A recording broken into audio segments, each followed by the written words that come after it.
Hi everyone. I'm a little late to get my video up today, but it's a good message anyway. So today's message is about the insight that when we release control, we open up to infinite possibility. And the reason for that is because it's control that blocks us from being able to have access to things that we can't even think of.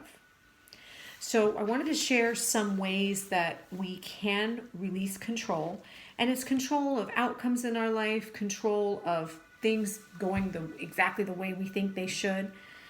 It really is about surrendering to divine will. But as we begin to develop our consciousness, letting go of control is actually a natural result. And so some of the ways to release control is number one, first and foremost, detachment. When I think of detachment from a Buddhist perspective, when we detach, we're literally letting go of needing to grasp at trying to make things happen, which can be really exhausting. You know, have you ever noticed when you're really, really pushing against the tide of life, things get really, really exhausting?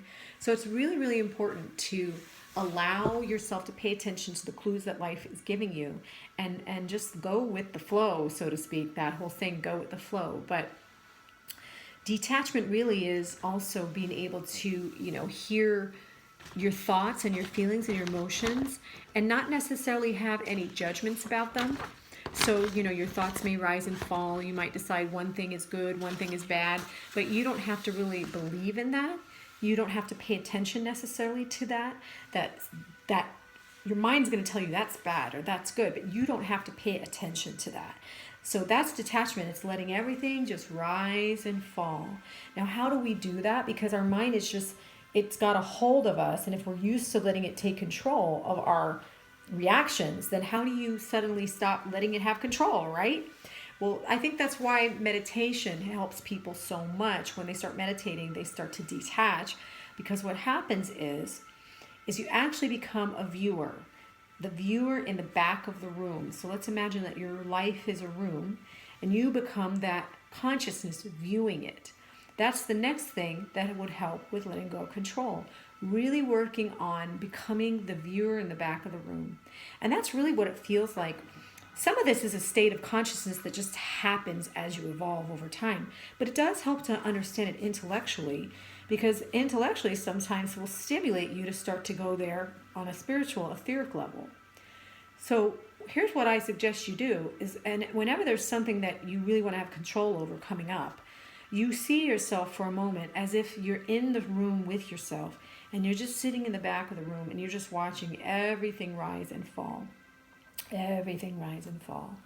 It can actually bring up some fear when you really go into that state of being the viewer, the witness. The ego is so attached to itself and so used to being in control that you may feel like some fear and anxiety comes up. So what do you do with that? Same thing, the witness in the room, watching it rise and fall, rise and fall.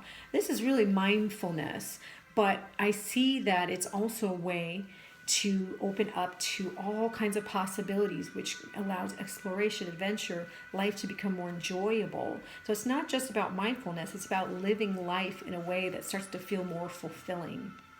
Now, there is a Pleiadian lightwork tool that I use with people to help them. So a lot of the time, if I'm seeing control issues, we're going to see it in the third chakra. That is the primary area that's responsible for control, that wants to be, if you feel that tense ball there sometimes, then you're probably activated around that. And so what we do in Pleiadian Lightwork is a healing called deep patterning, where we actually take Kundalini laser, we hold it energetically in the person's body area where there's some sort of pattern around, it could be around control. And I would hold that laser there and then allow the Pleiadians to help dissolve the energy. And then we would go through any types of beliefs and contracts. Contracts are basically, in Pleiadian Lightwork, agreements that you've made with other people. You might have learned this this way of being, this controlling way of being, from family members or someone else. And so we cancel the agreements with them, we clear beliefs. So that's just an energy tool that I could share with you guys if you ever came for session on Skype or on the phone or in person. I'm in San Diego area. But if you can't, it's perfectly fine to go ahead and ask the Pleiadian emissaries of light to come at night and to work on that pattern energetically for you, to help you.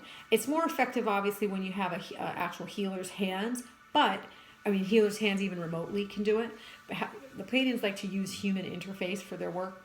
However, they do come sometimes and do the work on their own, so it's definitely worth asking for. So that's just a little kind of side note. Pleiadian healing tools can really help speed up that process of releasing control.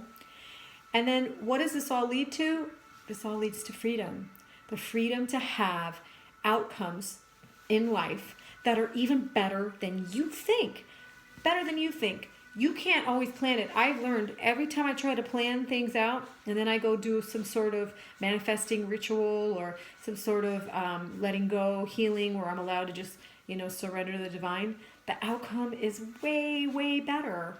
So it always leads back to trust too. Detachment and releasing control is surrendering to trust, surrendering to divine will, releasing from the pattern anything that's blocking that surrendering to trust. There are also Elohim beings, the first 8 beings that were ever created by Source. And the mighty Elohim have really specific qualities. And one of the Elohim is called the surrender to divine trust. Elohim of surrender divine trust. You can call in the Elohim of surrender to divine trust to come help you transcend these issues. So just a few key things today to help you release control and open up to infinite possibilities, more than what you could ever think of. Enjoy the journey, and I'll talk to you guys tomorrow.